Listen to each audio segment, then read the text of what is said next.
siang, ataupun malam. Selamat berjumpa kembali dengan Ibu Vivia Yazna.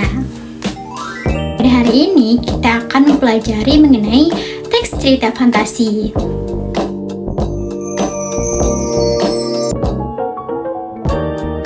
Cerita fantasi adalah sebuah cerita yang di dalamnya mengandung keajaiban, keanehan, atau hal-hal yang tidak mungkin terjadi di dunia nyata.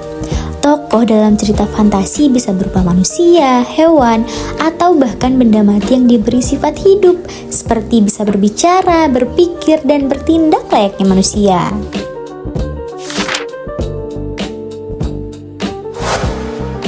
Nah, ada ciri-ciri cerita fantasi. Mengandung unsur hayalan atau imajinasi.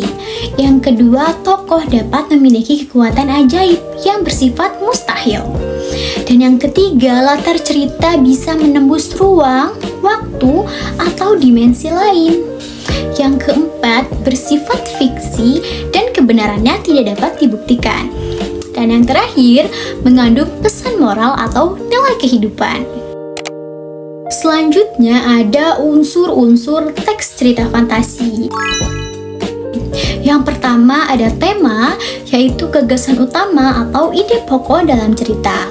Misalnya, cerita tersebut menggambarkan sebuah persahabatan, keberanian, atau bahkan petualangan ajaib, dan sebagainya. Yang kedua ada tokoh dan penokohan, yaitu siapa saja yang ada dalam cerita, serta bagaimana sifat, watak, dan perannya.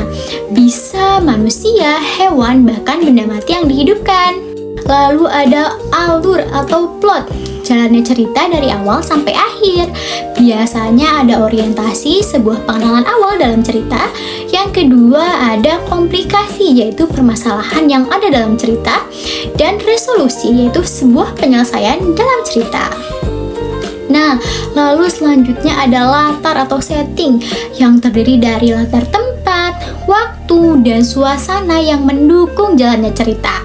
Bisa nyata, contohnya di sekolah, di hutan, atau hayalan seperti kerajaan awan, planet ajaib, dan sebagainya. Nah, lalu ada konflik atau masalah, yaitu rintangan atau pertentangan yang dihadapi tokoh untuk membuat cerita menjadi seru. Dan yang selanjutnya ada amanat atau pesan, nilai atau pelajaran yang bisa dipetik dari cerita tersebut. Dan tentunya ada keajaiban atau keanehan yang merupakan ciri khas cerita fantasi. Hal-hal yang mustahil di dunia nyata tapi dibuat logis dalam cerita. Misalnya, naga bisa berbicara, buku bisa terbang, anak kecil mempunyai kekuatan sihir. Selanjutnya, mari kita bahas struktur teks cerita fantasi. Umumnya, setiap teks memiliki struktur yang berbeda antara satu teks dengan teks yang lainnya. Struktur ini berguna untuk membuat teks menjadi lebih sistematis. Pada teks fantasi, terdapat 3 struktur, yaitu orientasi, komplikasi, dan juga resolusi. Nah, yang pertama ada orientasi atau bagian awal yang berisi latar cerita, perkenalan tokoh, dan watak tokoh. Nah, jadi di bagian ini tentunya kita nanti akan menemukan nih bagaimana penulis itu memulai ceritanya dengan memperkenalkan tokoh awalnya siapa, wataknya bagaimana, dan juga latarnya di mana. Yang kedua ada komplikasi, bagian tengah berisi hubungan sebab akibat sehingga muncul masalah pada tokoh sampai masalah tersebut memuncak.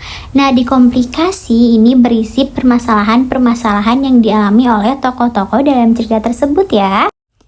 Nah, yang terakhir ada resolusi, yaitu bagian akhir yang berisi klimaks dari suatu masalah dan jawaban dari konflik yang terjadi.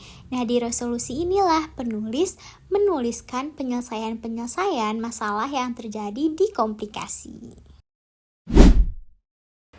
Nah, sekarang mari kita analisis teks cerita fantasi bersama-sama. Nah, kalian simak dulu cerita fantasi berikut ini ya.